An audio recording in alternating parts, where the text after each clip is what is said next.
everyone. Assalamualaikum. My name is Momin Zakira Fatima H from Badarpur. હું સરકારી વિજ્ઞાન college વડનગરમાં SYBSc semester 3માં અભ્યાસ કરી રહી છું. અમને અંગ્રેજી વિષયમાં એક પ્રોજેક્ટના ભાગરૂપે મલ્લિકા અર્જુન સર દ્વારા એક વિષય આપવામાં આવ્યો છે જેનું નામ છે ઝૂલોજી. તો આશા રાખું છું કે મારા આ વિષયની જાણકારી આપ સૌને ખૂબ ઉપયોગી થશે. સો ફ્રેન્ડ, આજનો મારો વિષય છે ઝૂલોજી, જેમાં હું તમને જનરલ કેરેક્ટર્સ ઓફ એમ્ફીબિયા એટલે કે ઉભયજીવીઓના સામાન્ય લક્ષણો વિશે થોડી ઘણી માહિતી આપીશ જે તમને લાઈફમાં ખૂબ જ ઉપયોગી થશે. તો ઉભયજીવીઓના સામાન્ય લક્ષણોમાં પહેલું આપણે જોઈએ, તેઓ ઉષ્ણકટિબંધ કે સમશીતોષ્ણ કટિબંધમાં વસે છે. તો આવા પ્રાણીઓ મોસ્ટ ઓફલી શીત રુધિર એટલે કે ઠંડા રુધિરવાળા જોવા મળે. જ્યારે મનુષ્યની સરખામણી કરીએ આપણે તો મનુષ્ય એ ગરમ રુધિર ધરાવતું પ્રાણી છે. જ્યારે આવા પ્રાણીઓ જો તેમને શીત કટિબંધમાં મૂકવામાં આવે તો એકદમ ફ્રીજ થઈ જાય. દાખલા તરીકે આપણે એક દેડકો લઈએ તો દેડકાને આપણે ફ્રીઝરમાં જે તેનું શરીરનું જે તાપમાન હોય એનાથી ઉપરના તાપમાન એટલે કે 0 ડિગ્રી સેલ્સિયસે મૂકવામાં આવે તો એકદમ ફ્રીજ થઈ જાય. તે હલી જ ના શકે, કારણ કે જે તેનું બ્લડ હોય આમ પણ એનું બ્લડ ઠંડુ જ હોય, પરંતુ 0 ડિગ્રી કરવામાં આવે તો એની જે શરીરની પ્રક્રિયાઓ એકદમ સ્ટોપ થઈ જાય, કારણ કે બ્લડ એકદમ જામી જતું હોય છે. તે આવા પ્રાણીઓ એ શીત કટિબંધમાં જોવા મળતા નથી, પરંતુ આવા પ્રાણીઓ ઉષ્ણકટિબંધ અને સમશીતોષ્ણ કટિબંધમાં વસતા હોય છે. જે ટેમ્પરેચર એમના શરીરના ટેમ્પરેચર કરતાં લો હોય ત્યાં આવા પ્રાણીઓ વસી શકતા હોય છે. બીજું એક કે ફ્રેન્ડ્સ, ઉભયજીવી એટલે કે તમે સમજી શકો છો કે એવા પ્રાણીઓ કે જે પાણી અને જમીન બંને જગ્યા પર પોતાનું જીવન ટકાવી રાખવા માટે સક્ષમ હોય. દેડકાને આપણે જોઈએ તો દેડકો નાના જે દેડકાના ડીંભ જેને ટેડપોલ કહેવામાં આવે છે, આ ટેડપોલ મોટાભાગે તમને દરિયા કિનારાના વિસ્તારમાં જોવા મળતા હોય છે. કારણ કે આ જે ટેડપોલ હોય છે, જે દેડકાના જે 12 પ્રાણીઓ હોય છે તે 12 પ્રાણીઓ હોય છે તે મોટાભાગે પાણી જ્યાં જલજ વિસ્તાર હોય ત્યાં જોવા મળે છે, અને જ્યારે તે પુખ્ત બને ત્યારે તે જમીન પર વસતા હોય છે. પછી બીજું લક્ષણ છે, શિયાળા દરમિયાન તેઓ શીત સમાધિ અને ઉનાળા દરમિયાન તેઓ ગ્રીષ્મ સમાધિમાં ચાલ્યા જાય છે, કારણ કે તેઓ શીત રુધિરવાળા અસમતાપી પ્રાણીઓ છે. શિયાળા દરમિયાન તેઓ શીત સમાધિ, એક તો એ શીત રુધિરવાળા પ્રાણીઓ છે.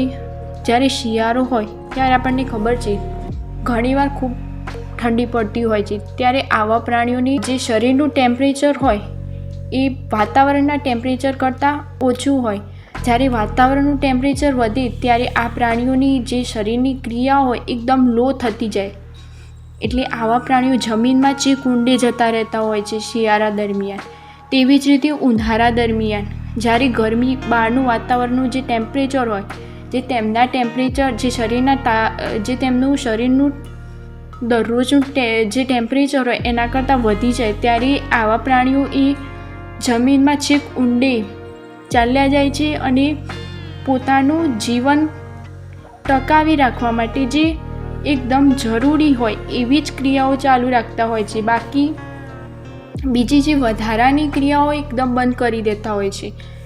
માટે શિયાળા દરમિયાન તેઓ જમીનની અંદર ચાલ્યા જાય તો તેને શીત સમાધિ કહેવાય, અને ઉનાળા દરમિયાન તેઓ જમીનની અંદર ચાલ્યા જાય તો તેની ગ્રીષ્મ સમાધિ કહેવામાં આવે છે.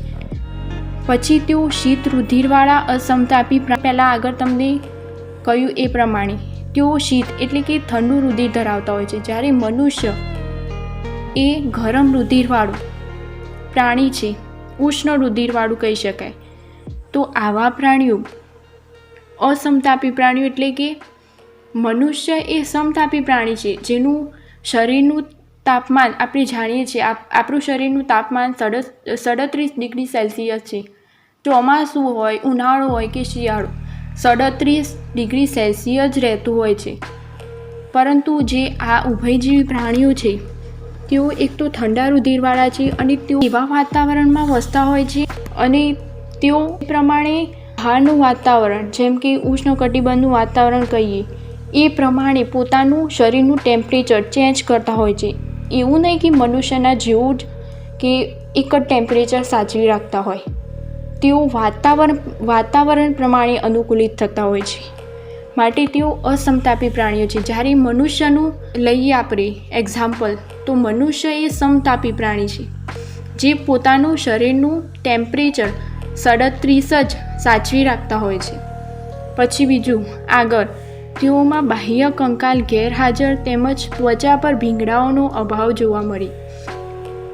જેમ કે આપણે મનુષ્યનું જે કંકાલ તંત્ર લઈએ, જે કાચથી અને અસ્થિનું બનેલું હોય છે, જે કોઈ પણ ઋતુ હોય તો એ ઋતુથી બચવા માટે અથવા તો કોઈ પણ નુકસાન, કોઈ પણ આપણે જોઈએ તો કોઈ પણ ઈજા થતી હોય તો શરીરના અમુક જે સંવેદી અંગો છે અથવા તો એકદમ મૃત કે એકદમ પોચા જે અવયવો જેને નુકસાન પહોંચતા બહુ ગંભીર આપણને નુકસાન થતું હોય છે, તો એવા અવયવો કંકાલ તંત્ર વડે સચવાતા હોય છે. પરંતુ આ જે દેડકા જેવા ઉભયજીવીઓ છે તેમાં બાહ્ય કંકાલ સતત ગેરહાજર જોવા મળે છે અને તેમની જે ત્વચા હોય એ ભેજયુક્ત જોવા મળે અને તેના પર ભીંગડાઓનો અભાવ જોવા મળે. પછી તેઓનું અંતઃકંકાલ અસ્થિઓનું બનેલું હોય છે. અસ્થિઓ ખૂબ જ મજબૂત હોય. જ્યારે કાચથી આપણે મનુષ્યની વાત કરીએ તો નાક અને કાનના જે બી હાડકાં છે એ કાચથીના બનેલા હોય, જે વળી શકે તેવા હોય.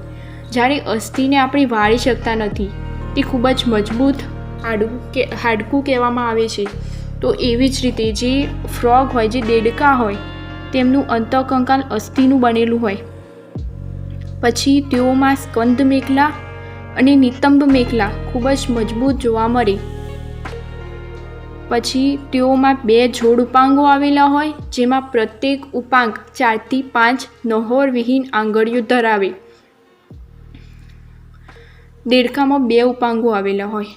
પ્રત્યેક જે ઉપાંગ હોય એ 4 થી 5ની સંખ્યામાં. નહોર એટલે એક એવી રચના કે જે ખોરાક અથવા તો કોઈ પણ ઝાડ ઉપર ચડવું હોય, હવે તેમને ખોરાક માટે અથવા કોઈ પણ પોતાની જે દરરોજની ક્રિયા હોય એમાં કોઈક વાર એવું થતું હોય કે તેમને કોઈ જગ્યા પર ચડવાનું હોય અથવા તો કોઈ પણ વસ્તુનો આધાર લેવા માટે એ નહોર જેવી રચના આવેલી હોય છે. પછી તેઓનું પાચન તંત્ર વિકસિત જોવા મળે. પાચન તંત્ર વિકસિત કોને કહેવાય? કે જેમાં અગ્ર છેડે મુખ અને પશ્વ છેડે મળદ્વારનો વિકાસ થયેલો હોય તો તેને પાચન તંત્ર વિકસિત થયેલું કહેવાય. હવે દેડકામાં મળદ્વાર તો આવેલું જ હોય, પરંતુ એની જગ્યા પર એક વિશિષ્ટ રચના હોય જેને મળદ્વાર તરીકે જ ઓળખવામાં આવે છે, જેને અવસારણી કહેવાય. તો જે પોતાનો શરીરનો જે ઉત્સર્ગ પદાર્થ હોય એ અવસારણી દ્વારા શરીરની બહાર ફેંકાય છે. પછી આવા પ્રાણીઓનું હૃદય ત્રિખંડી જોવા મળે. જ્યારે મનુષ્યની વાત કરીએ તો મનુષ્યમાં જે હૃદય હોય એ 4 ખંડોનું બનેલું હોય, જેમાં 2 કર્ણક અને 2 ક્ષેપક આવેલા હોય. જ્યારે ઉભયજીવી પ્રાણીઓનું હૃદય ત્રિખંડી જોવા મળે. કારણ કે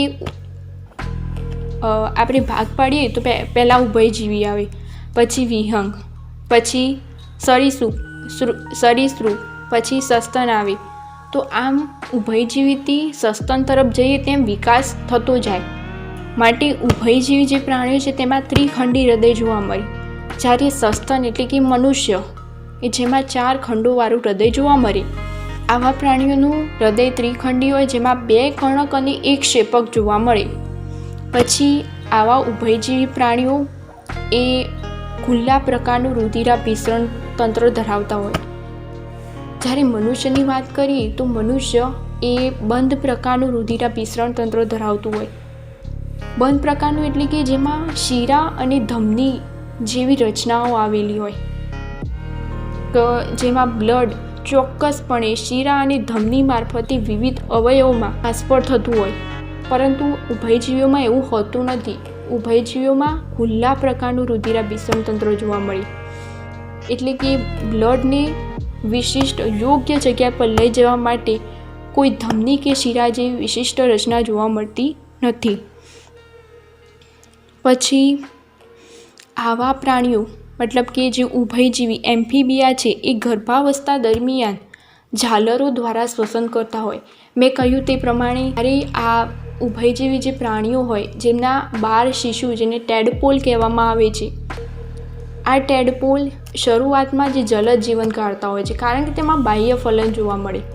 પછી આવા પ્રાણીઓ જો પાણીમાં રહેતા હોય, જેમ કે આપણે મત્સ્યનું જ એક્ઝામ્પલ લઈ લઈએ, માછલીઓ કે જેઓ પાણીની અંદર રહેતી હોય છે, તો તેમાં શ્વસન કઈ રીતે થતું હોય, તો એમાં વિશિષ્ટ ઝાલરો જેવી રચના જોવા મળે કે જે પાણીમાં રહેતા પ્રાણીઓ શ્વસન કરવા માટે ઝાલરો જેવી રચનાનો ઉપયોગ કરતા હોય.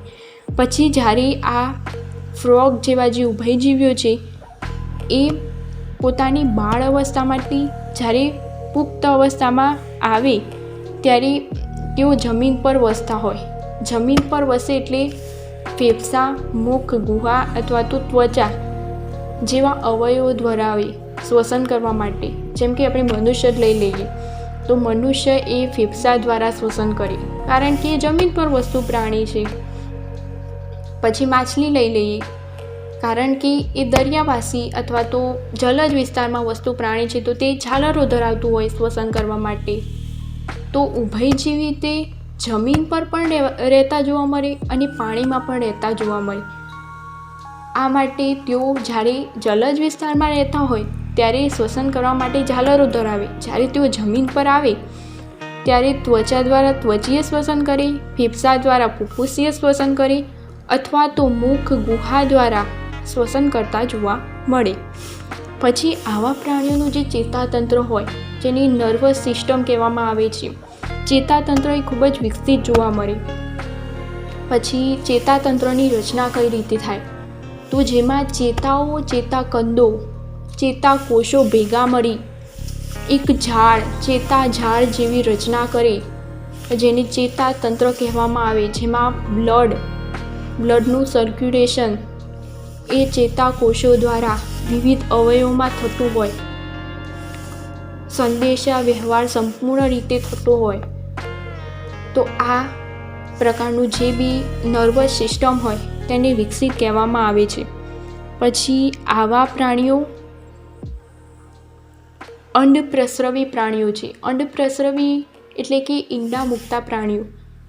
અંડપ્રસ્રવીનો મતલબ ઈંડા મૂકે પરંતુ જે માદા હોય એના શરીરમાં ના મૂકે, પરંતુ માદા પોતાના જે બી ઈંડા હોય એ બાહ્ય વાતાવરણ એટલે કે પાણીમાં મૂકતા હોય છે, તો તેને અંડપ્રસ્રવી પ્રાણી કહેવાય. અંડપ્રસ્રવી એટલે કે ઈંડા મૂકે પરંતુ માનવ શરીર એટલે કે જે ઉભયજીવી છે એ ઈંડા મૂકે પરંતુ જે તેમાં ફિમેલ જોવા મળે છે એ ફિમેલ પોતાના શરીરની બહાર ઈંડા મૂકતી હોય છે. જ્યારે મનુષ્યની વાત કરીએ તો મનુષ્ય એ અપત્ય પ્રસ્રવી પ્રાણી છે. અપત્ય પ્રસ્રવી એટલે કે તેઓ ઈંડા તો મૂકે એટલે કે બચ્ચાને જન્મ તો આપે પરંતુ જે એમાં માદા જોવા મળે, જે ફિમેલ જોવા મળે એ પોતાના ગર્ભની અંદર બાળકનો વિકાસ કરતી હોય છે. ગર્ભનો વિકાસ ગર્ભાશયમાં થતો હોય તો તેને અપત્ય પ્રસ્રવી પ્રાણીઓ કહેવાય. જ્યારે અંડ અપત્ય પ્રસ્રવી પ્રાણી એટલે કે એક્ઝામ્પલ તરીકે કાંગારૂ લઈ લઈએ આપણે. કાંગારૂ તમે જોતા હશો કે તે કોથળી જેવી રચના ધરાવે. તેઓ ઈંડા મૂકે પરંતુ જે એમાં ફિમેલ જોવા મળે એ પોતાના શરીરની જે કોથળી હોય એની અંદર ઈંડા મૂકતા હોય છે. જ્યારે મનુષ્ય ઈંડા મૂકતા નથી પરંતુ જે ગર્ભ હોય એનો વિકાસ ગર્ભાશયમાં કરતા હોય, માટે તેને અપત્ય પ્રસ્રવી કહેવાય. જ્યારે ઉભયજીવી અંડપ્રસ્રવી કહેવાય. અને જે કાંગારૂ જેવા જે આપણી અપવાદ રૂપે લઈ લઈએ તો તેઓ અંડ અપત્ય પ્રસ્રવી પ્રાણી કહેવાય. પછી તેઓના ઈંડા મધ્યમ કદના, જરદીયુક્ત અને ચૂનાના કવચ વગરના હોય. પછી આ પ્રાણીઓમાં રૂપાંતરણની ક્રિયા દર્શાવે એટલે કે જે આમાં વિકાસ હોય, જે ફ્રોગનો વિકાસ એ પ્રત્યક્ષ વિકાસ જોવા મળે, સીધો વિકાસ ના હોય એટલે કે પ્રત્યક્ષ વિકાસ જોવા મળે નહીં, પરંતુ પરોક્ષ વિકાસ એટલે કે રૂપાંતરણની ક્રિયાવાળો વિકાસ જોવા મળે. જેમ કે આમાં ઘણા બધા ડીંભ હોય, દેડકો હોય તો તે જ્યારે ગર્ભાવસ્થા એટલે કે જે જલદ જીવન કારે તો એને ટેડપોલ અવસ્થા કહેવામાં આવે, જેને દેડકાના ડીંભ તરીકે ઓળખવામાં આવે. તો આવી ડીંભ અવસ્થા એની રૂપાંતરણની ક્રિયા કહેવામાં આવે છે. તો આવી રૂપાંતરણની ક્રિયાવાળો ગર્ભ વિકાસ દર્શાવે છે. પછી આવા પ્રાણીઓમાં જે બાર એટલે કે ટેડપોલ જે આપણે કહીએ ટેડપોલ ફ્રોગ, ટેડપોલ ઉભયજીવી જે જલજ જીવન કાઢતા હોય છે, કારણ કે જે મેલ અને ફિમેલ જે ઈંડા મૂકે છે એ મોસ્ટ ઓફલી તે પાણીમાં ઈંડા મૂકતા હોય છે, માટે જે વિકાસ થાય એ પાણીમાં થતો હોય છે બાર પ્રાણીઓનો, માટે તેઓ જલજ જીવન કાઢે અને જ્યારે પુખ્ત બની જાય ત્યારે જમીન પર જીવન કાઢતા હોય છે. આમ તેઓ પાણી અને જમીન બંને જગ્યા પર રહેવા માટે ટેવાયેલા હોવાથી તેની એમ્ફીબિયા એટલે કે ઉભયજીવી પ્રાણીઓ કહેવામાં આવે છે. પછી ઉભયજીવીના આપણે એક્ઝામ્પલ લઈ લઈએ તો એમાં જે નોર્મલ આપણે ઘરે ચોમાસામાં જોતા હોય તેવા ફ્રોગ જોવા મળે. પછી ફ્રોગની ઘણી બધી સ્પીસીઝ છે, જેમાં બુફો અને હાયલા એ ફેમસ સ્પીસીઝ એટલે કે જાતિ. તમને ખબર છે એમ્ફીબિયાનું જે સાયન્ટિફિક નેમ એટલે કે વૈજ્ઞાનિક નામ શું છે? રાના ટાઇગ્રીના, જેમાં રાના એ પ્રજાતિ અને ટાઇગ્રીના એ જાતિ એટલે કે સ્પીસીઝ છે. તેવી જ રીતે બુફો અને હાયલા એ પણ એક ફ્રોગની સ્પીસીઝ છે. પછી સાલામાન્ડર એ ગરોળી જેવું જ આવે, પરંતુ એના શરીર પર વિવિધ પટ્ટા અથવા તો ટપકાઓ જોવા મળતા હોય. પછી થિયોફિશ. તો આ બધા ઉભયજીવીઓના એક્ઝામ્પલ્સ છે. So thank you everyone. જઝાકલ્લા. જો તમને આ વિડીયો ગમ્યો હોય તો આ વિડીયોને લાઈક કરો, શેર કરો, સબસ્ક્રાઈબ કરો અને કમેન્ટ કરવાનું ભૂલતા નહીં.